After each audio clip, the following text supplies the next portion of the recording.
यकीनन नहीं पढ़ी जा सकती, उतनी छोटी सी मस्जिद के अंदर नमाज कैसे होगी। तो इसका मतलब मुफस्सिरीन किराम ने यह भी लिखा है कि मस्जिद के तामीर में अगर किसी ने हिस्सा भी लिया हो तो उसके लिए भी जन्नत में घर बनेगा, उसके लिए भी जन्नत में घर बनेगा। तो मालूम क्या हुआ कि मुकम्मल मस्जिद बनाना ये शर्त नहीं है। आप मस्जिद की तामीर में हिस्सा लेते हैं, किसी ने 50,000 का लिया तो किसी ने 5,000 का लिया, तो किसी के इस्तेताअत में 100 रुपया था तो 100 रुपया का ही हिस्सा में लिया, तो 50,000 वाले के लिए जिस तरह जन्नत में घर बनेगा उसी तरीके से 100 रुपया देने वाले के लिए भी जन्नत में घर बनेगा। ये मफ़हूम हदीस से कहता है। और मस्जिद बनाने की किस कदर जरूरत है, आप नबी पाक सल्लल्लाहु अलैहि वसल्लम के हिजरत के वाकया से भी आप पता लगा सकते हैं। कुफर और मुशरिकीन के जुल्म इस्तिबदाद से सारे सहाबाए किराम परेशान हो चुके थे। नबी पाक सल्लल्लाहु अलैहि वसल्लम पर हिजरत का हुक्म आ चुका, सहाबाए किराम पहले निकल चुके, अल्लाह के नबी सल्लल्लाहु अलैहि वसल्लम भी आखिर में अबू बकर रज़ियल्लाहु अन्हु के साथ हिजरत पर निकल चुके, मदीना पहुंचे। वहां पर जाकर के सबसे पहला काम अल्लाह के नबी सल्लल्लाहु अलैहि वसल्लम ने क्या किया, सहाबाए किराम को रहने के लिए घर नहीं है, वो कहां सोए उसके लिए छत का इंतजाम नहीं है, नबी पाक सल्लल्लाहु अलैहि वसल्लम कहां ठहरे उसकी कोई फिक्र नहीं है। लेकिन सबसे पहला काम अल्लाह के नबी सल्लल्लाहु अलैहि वसल्लम ने क्या किया, मस्जिद की तामीर किया। मस्जिद की तामीर की फिक्र दामनगीर हुई और कहा कि हमें मस्जिद बनानी है। कहाँ मस्जिद बने, ये ऊंट जहां बैठ जाए वही मस्जिद बन जाए। उस जमीन वहां पर थी 2 यतीम बच्चों का, सहाबा किराम ने कहा कि इन बच्चों की ये जमीन है। अल्लाह के नबी सल्लल्लाहु अलैहि वसल्लम ने बुलाया कि बच्चों देखो ये मस्जिद, ये जमीन जो है मस्जिद के लिए इंतखाब की गई है, तुम जितना चाहो इसका पैसा ले लो, ये जमीन मस्जिद के लिए तुम फरोख्त कर दो, बेच दो। लेकिन वो बेचना नहीं चाह रहे थे। खैर अल्लाह के नबी सल्लल्लाहु अलैहि वसल्लम ने वहां सबसे पहले मस्जिद की तामीर की, मस्जिद की तामीर की। सहाबा किराम को घर नहीं मिला लेकिन मस्जिद की तामीर हुई। क्यों? इसलिए कि मस्जिद एक सेंटर है, मस्जिद एक सेंटर है, यहाँ से तालीम होती है, यहाँ से तरबियत होती है, यहीं से जिंदगी है। इसलिए चाहिए इंसानों को कि जिस तरह मस्जिद को खूबसूरत बनाए, जिस तरह मस्जिद की बिल्डिंग को पुख्ता करे, उसी तरीके से मस्जिद के अंदर एक अच्छा इमाम भी रखे जो कुरान और हदीस का गहरा इल्म रखता हो, जो उम्मत को सही रहनुमाई कर सकता हो, जो उम्मत को सही गाइड कर सकता हो और उम्मत को सही दिशा पर ले जा सकता हो। ये जरूरत है। आज हम मस्जिदें तो बहुत अच्छी तरीके से बना लेते हैं, लेकिन अफसोस होता है जब हम देखते हैं कि इमाम 5,000, 6,000, 7,000, 8,000 के अंदर रखते हैं और ऐसा इमाम होता है कि वो अच्छी तरीके से कुरान भी नहीं पढ़ सकता, अच्छी तरीके से कुरान और हदीस की तालीम नहीं दे सकता, बच्चों को तरबियत नहीं कर सकता।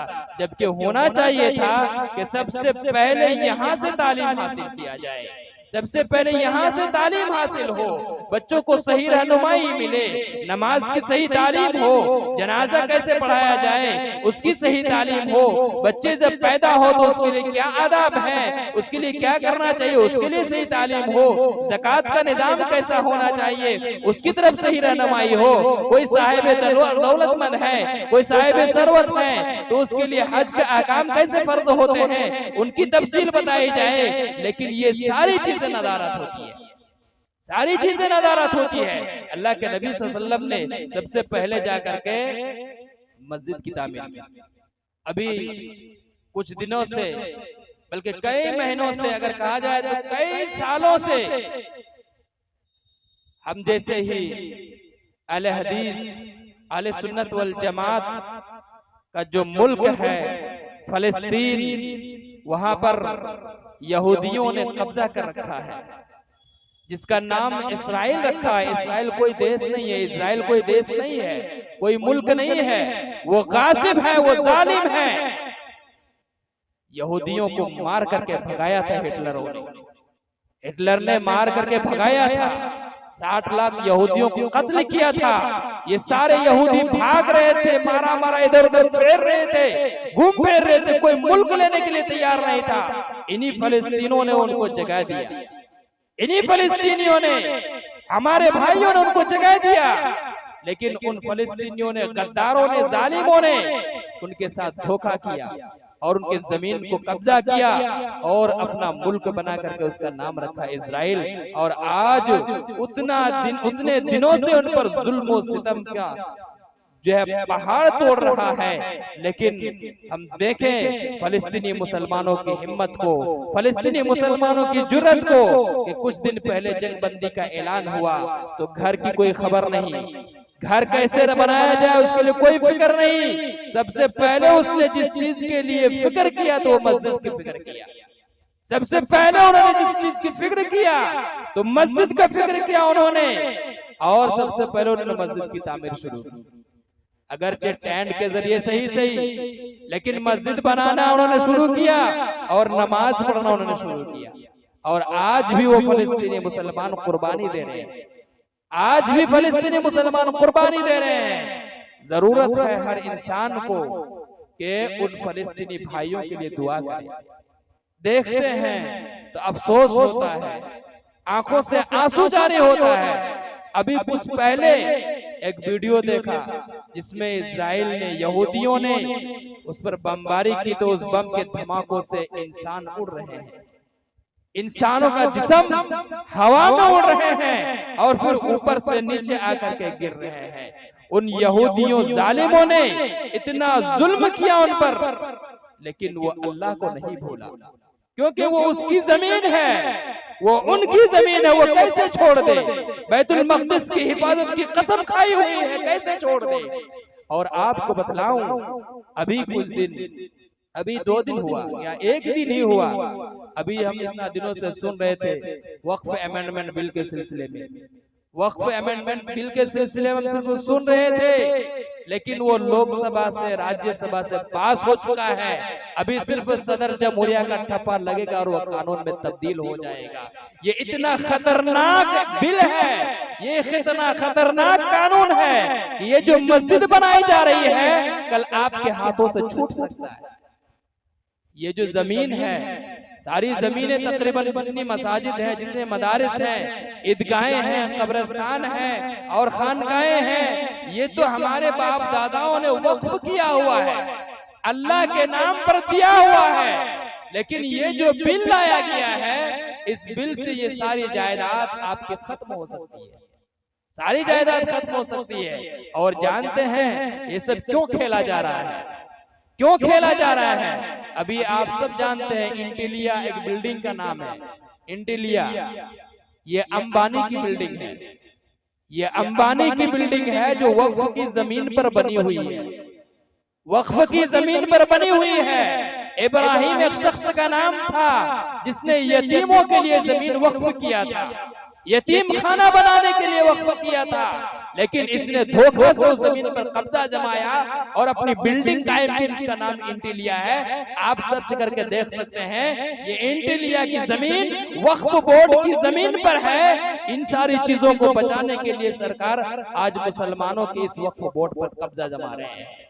इसलिए जरूरत है कि जिस तरीके से हम मस्जिदों की तामीर में पैसा खर्चा कर रहे हैं, दौलत खर्चा कर रहे हैं, उसके लिए आप सिर्फ 5 वक्त में कम से कम 1 घंटा का वक्त आइए और मस्जिद में 1 घंटा की कुर्बानी दीजिए।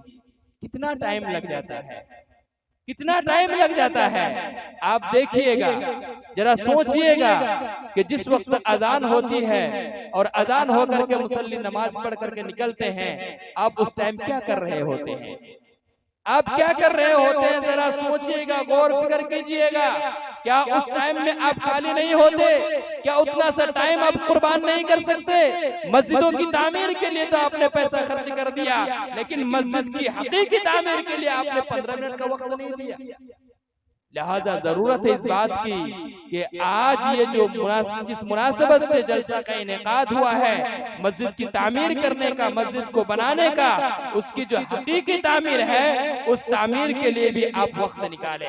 और हकीकी तामीर किया है मस्जिदों में आकर के अल्लाह रब्बुल आलमीन की इबादत करना, अल्लाह रब्बुल आलमीन की इबादत करना।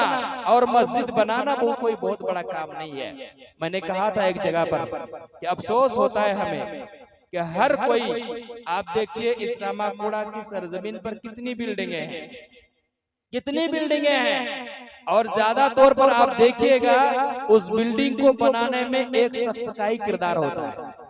ज्यादा तौर पर एक शख्स बनाता है एक बिल्डिंग को, जो घर का गार्जियन है, जो बाप है, वही बनाता है उस बिल्डिंग को। तो ये बहुत बड़ा अफसोस की बात नहीं है कि एक शख्स एक बिल्डिंग बना सकता है, तो पूरा गांव मिलकर के एक मस्जिद नहीं बना सकता, पूरा गांव मिलकर के एक मस्जिद नहीं बना सकता। ये कितनी बड़ी अफसोस की बात है। हमें एक मस्जिद बनाने के लिए इतना खर्चा करने की जरूरत पड़ रही है, इन माइक की, इन बिल्डिंग की, उलमाए किराम की, कुर्सियों की, और बहुत सारी चीजों को खर्चा करना पड़ता है, फिर जाकर के हमें कुछ पैसा बचता है, फिर उस पैसे से बिल्डिंग बनाते हैं। हम सिर्फ जज्बा पैदा कर ले, सिर्फ जुर्रत पैदा कर ले, सिर्फ हिम्मत कर ले, तो ये मस्जिद जो है 1 महीना के अंदर तामीर हो सकती है।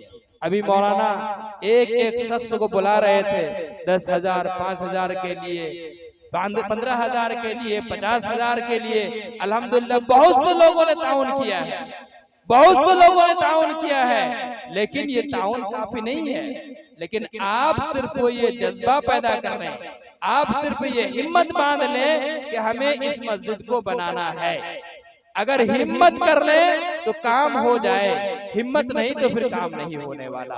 आप एक घर को एक शख्स बनाते हैं, ज्यादा से ज्यादा घर में कमाने वाला 2 से 3 अफराद होते हैं, वो 2 से 3 अफराद मिलकर के एक बिल्डिंग को तैयार कर लेते हैं, पूरा गांव मिलकर के एक बिल्डिंग तैयार न कर पाए, ये कैसे हो सकता है। लिहाजा जरूरत है इस बात की कि जो कुरान की आयत हमने सुनी है, जो हदीस हमने सुनी है, हदीस में जो फजीलत बयान की गई है, उस पर कामिल ईमान रखा जाए, तभी ये हिम्मत और जुर्रत पैदा हो सकती है। कुरान और हदीस तो बहुत सुनते हैं, कुरान और हदीस बहुत सुनते हैं, लेकिन क्या हमारा ये ईमान हुआ? क्या हम ये यकीन कर लिए कि अल्लाह के नबी सल्लल्लाहु अलैहि वसल्लम ने फरमाया कि जो अल्लाह के लिए घर बनाएगा, अल्लाह उसके लिए जन्नत में घर बनाएगा? क्या ये हमारा ईमान हुआ? क्या ये हमारा यकीन हुआ? अगर यकीन हुआ तो यकीनन आप इस जन्नती घर को बनाएंगे, यकीनन आप बनाएंगे। लेकिन अगर ये हदीस सिर्फ सुनने में मजा आया, सुनने में अच्छा लगा कि नबी का ये फरमान है, दिल में यकीन नहीं हुआ, तो इस मस्जिद की तामीर में आप हिस्सा नहीं ले सकते, हिस्सा नहीं ले सकते। क्योंकि हर चीज का ताल्लुक जो है वो दिल से है, हर चीज का ताल्लुक क्या है? दिल से है। ईमान व अकीदे से है। इनका ताल्लुक अकीदे से जुड़ा हुआ है, इनका ताल्लुक ईमान से जुड़ा हुआ है, इसका ताल्लुक यकीन से जुड़ा हुआ है। जितना अकीदा मजबूत होगा, जितना ईमान आपके मजबूत होगी, और जितना जो है अल्लाह से ताल्लुक कायम होगा, उतनी मस्जिद की तरफ रग़बत बढ़ेगी। तो जरूरत है इस बात की कि तामीर मस्जिद के सिलसिले में जो बातें कही गई है, उन सारी बातों पर अमल करें। मुकर्रिरों की फहरिस्त भी लंबी है, इसलिए मैं अपनी बातों को लंबा नहीं करूंगा, लेकिन इतनी सी बात जरूर कहूंगा कि तामीर मस्जिद में बुनियादी तौर पर कई बातें आती हैं।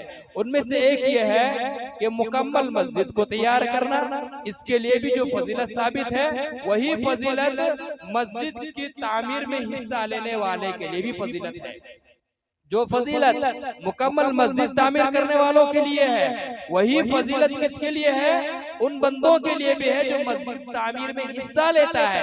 यानी कि मुकम्मल मस्जिद तो नहीं बना सकता, लेकिन मस्जिद के बनाने में क्या है कि वो हिस्सा ले सकता है। 10,000 का हो, 5,000 का हो, 15,000 का हो, लाख रुपया का हो, जितना हो उसमें हिस्सा ले सकता है। ये दोनों चीजें उसमें पाई जाती है। और इसी तरीके से तामीर मस्जिद में जिस तरीके से बिल्डिंग बनाना है, उससे कहीं हकीकी तामीर ये है कि उस मस्जिद में आकर के इबादत की जाए। मस्जिद को बना करके यूं ही वीरान छोड़ देना ये मोमिनों का काम नहीं है, बल्कि मोमिन का काम क्या है? वो मस्जिद से अपना ताल्लुक उस्तवार करे, मस्जिद से अपना ताल्लुक कायम रखे।